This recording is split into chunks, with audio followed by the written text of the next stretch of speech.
Our big stat is brought to you by Gatorade. Maryland into the men's lacrosse Final Four for the 29th time. That ties them with in-state and Big Ten rival Johns Hopkins for the most ever. The Terps 2 wins away from their 5th all-time national title and 2nd in the last 3 years. It's time for our big interview. The Big Ten Defensive Player of the Year, Ajax Zappitello, joining us now. He is in Philadelphia where they are preparing for the Saturday semifinals. Let's get into that in just a moment, Ajax. But I want to talk about how Maryland got to this point. You know, we look at the 29 all-time Final Fours and you say, well, it's not really that big a deal. Maryland makes this all the time. But I would just bring you back to a couple weeks ago. I mean, you guys got annihilated, frankly, by Penn State in the Big Ten tournament. It was your 4th loss in 7 games. I think there were a lot of people, certainly on our network, wondering, hey, can Maryland put it together? Can they make a run here in the NCAA tournament? And you have done just that. You guys have been brilliant. What do you think changed here over the last couple games? Yeah, I think it was just really the confidence aspect. We got a great group of guys. It's a really talented group and everything like that. And we have all the pieces we need. We've been saying that since the fall. We got all the pieces to the puzzle. It's just when we're going to start putting that puzzle together.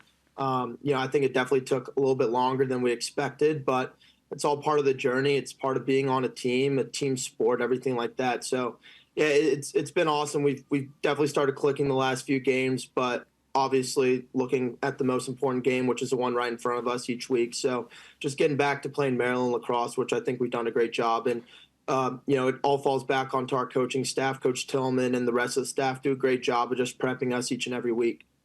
I want to ask you about one of your teammates, Braden Erks. Such a scary moment in the Big Ten tournament game against Penn State. I mean, carted off on a stretcher. And then you see this game against Duke that got you guys to this point. He comes back, he scores 2 goals. What has it meant to have him back on the field here and at full strength? Yeah, I mean, anytime a moment like that happens, it's very unexpected. And I think it honestly just puts everything into perspective. We're very lucky to be able to play the game we love, especially on a weekend like this with Memorial Day weekend. Just gives you a greater appreciation for everything that we're allowed to do. He's been awesome for us. He's obviously a great player and the guys love him. So anytime you see one of your teammates go down like that, it's very scary, but he stepped up for us in a really big way. I mean, he's only a sophomore, which just speaks volume to the kind of guy he is. He's not afraid of the big time moment or anything like that. So just super thankful for his health and to have him back out there and that he's able to compete with us again. Well, you are a senior, and when you look at kind of your progression, I mean, you've gotten steadily better every year in College Park. I mentioned culminating this year, you're the Big Ten Defensive Player of the Year. How have you felt like your game has developed in your 4 years?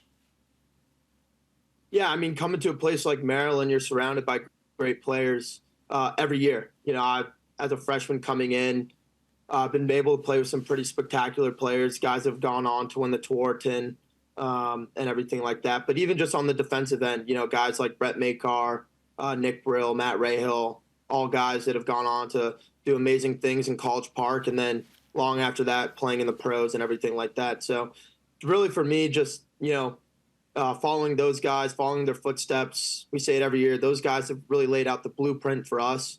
It's kind of my duty to now lay out the blueprint for the younger guys, but it's just trusting the process. It's buying into a place like this. Obviously, everyone comes in, they were the alpha dog in their high school and everything like that. But when you come to a place like Maryland, everyone is, and so there's a new pecking order, and you just gotta be all in with everything. And I think I've done a good job of that. It's obviously a big shout out to a lot of the scout guys who have helped me progress every year. Guys like Aiden Aiken, Elliot Dubik, could go down the list.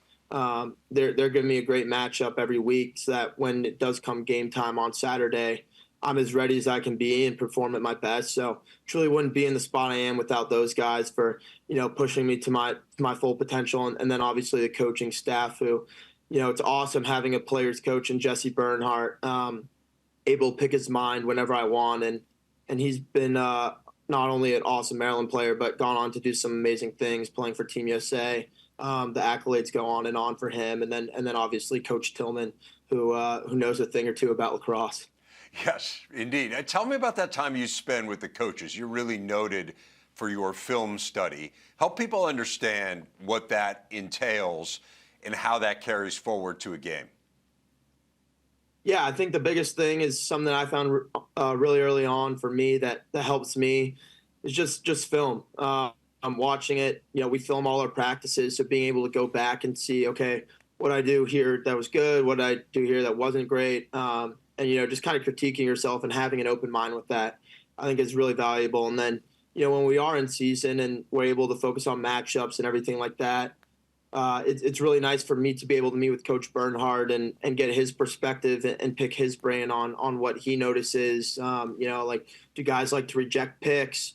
You know, what obviously a lot of the tendencies that they have. It's kind of little things, and it only takes like 20 minutes to sit down with him once a week. But you know, I learn a lot from it, and it just helps me prepare for my matchup when it comes Saturday and everything like that. I mentioned you guys won the national championship a couple of years ago. You were an integral part of that. You got some ink, as the kids say, after that title. Tell me about your national championship tattoo. Yeah, I got it right on the left thigh. I think 47 out of 50 guys got it.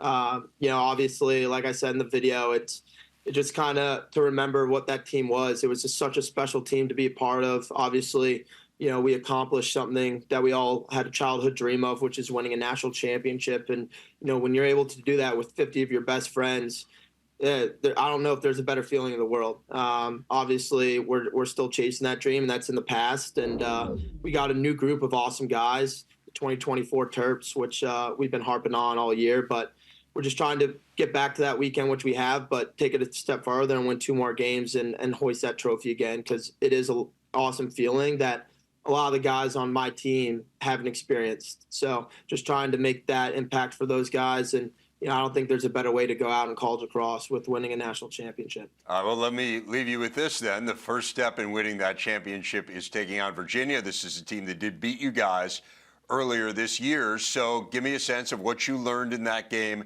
and what you might be able to carry forward to the game tomorrow. Yeah, I mean, obviously we go back and watch the film and everything like that. But I think the biggest thing that, you know, kind of talking with the other guys, even the captains, we didn't really feel like we gave ourselves a fighting chance that game. You know, that's a really great team with a really lot of great players, and you have to bring your A game when you're playing a team like that of that caliber. And you know, everybody's playing for their life at this point. It's win or go home. So you know, obviously that's elevated to an even greater platform. But I think at the end of the day, it's just getting back to playing Maryland lacrosse. I think we've kind of done a great job of that the last few weeks. You look at the Princeton game. I think that's been one of our best games, our full 60 minutes. Obviously, got to keep building, and each week we got to get better and better. But yeah, I think at the end of the day, it's just getting back to playing Maryland lacrosse. Obviously, you look at the history when we've done that. The records show for themselves that when we stick true to the process and the blueprint, most of the time we're going to find success with that. Well, I know there are a lot of Maryland fans, and I would presume a tattoo artist somewhere in College Park hoping you guys do exactly that and win 2 more coming up this weekend and earn another national title. Ajax, congratulations really on a great career and on a remarkable season this year as well. We really look forward to watching you guys tomorrow. Thank you very much. Appreciate you having me on.